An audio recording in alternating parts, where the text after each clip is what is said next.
analyzing the Department of Homeland Security memos that were released by Secretary Kelly.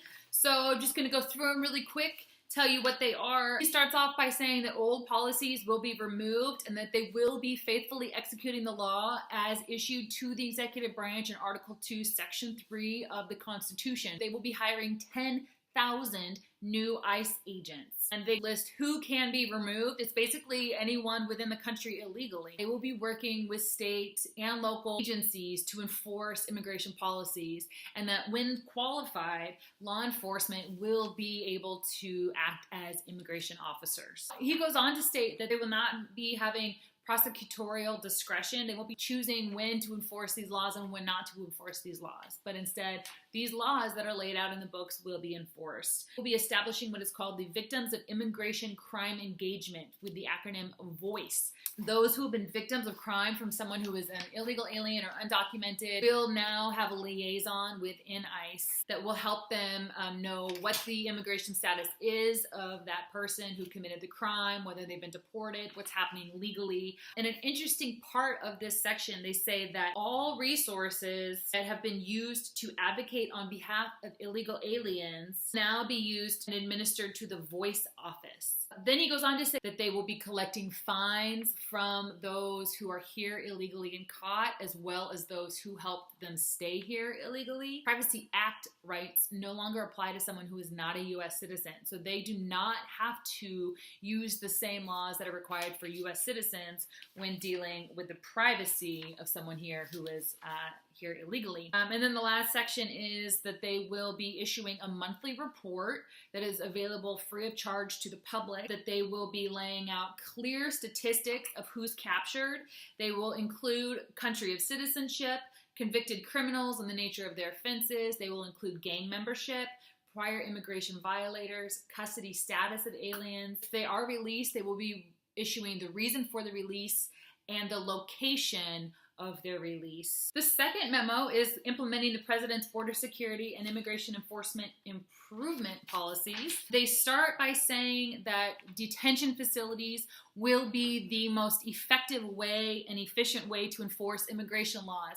So they have gotten rid of catch and release, and now anybody who is caught will be placed in a detention facility. They will be hiring 5,000 new Border Patrol agents. So in the last one, they were hiring 10,000 ICE agents. Now they will be hiring 5,000 Customs and Border Patrol agents, as well as 500 Air and Marine agent officers. They will then be identifying how much aid we have given to Mexico in the last 5 fiscal years. They will be authorizing employees of states and counties to perform the functions of immigration officers, in which they are able to investigate, apprehend, and detain aliens within the United States. That they are allowed to assist and arrest with the removal of these criminal aliens. So again, that they are using state and local help.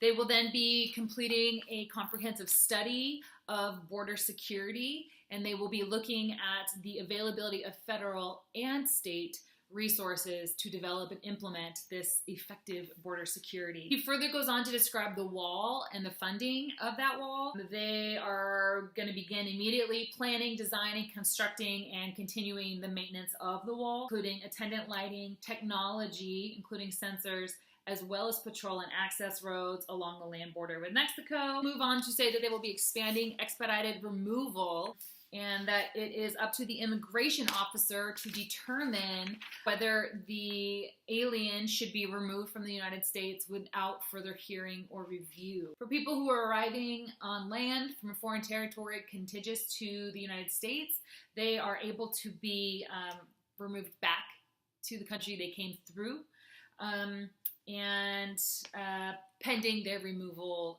hearing. And so they're hiring more officials to determine whether people are fraudulently using the asylum loophole to get into the country. And they say that the burden of proof to show credible evidence of the need for asylum falls on the alien. They will be allocating resources to the southern border to build more detention facilities. And he said that these should be an expansion of short-term detention centers, which refer to 72 hours or less. They will be retraining officers on proper times to parole people who are coming through. They won't just be determining who gets to stay and who gets to go. They'll have a centralized training. It goes on to state that they will be making sure that children who are coming here on their own are properly treated, receives suitable care facilities, access to social services, removal proceedings before an immigration judge rather than being expedited. And then they go on to say that if an unaccompanied minor comes through the borders and then are placed into the homes of their parents who are here illegally, that parent will be prosecuted and either removed from the country or receive criminal prosecution. They will be ramping up the use of the counterintelligence agency. So one interesting thing here, though, is that this task force is made up of federal, state, and local agencies. But it's not just targeting those for trafficking or drug trafficking. It's also for illegal entry and re-entry, visa fraud, identity theft, or unlawful possession or use of official documents. So if someone has a fake social security number or any of those things, they can be prosecuted. Expand, quote, ICE's international footprint with efforts to dismantle transnational criminal institutions. And they will be, again, reporting the data, be available for access. It will be the number of convicted criminals, the nature of their offenses, the prevalence of gang members and prior immigration violators, the custody status of aliens, and if released, the reason for the release and the location that they are released to.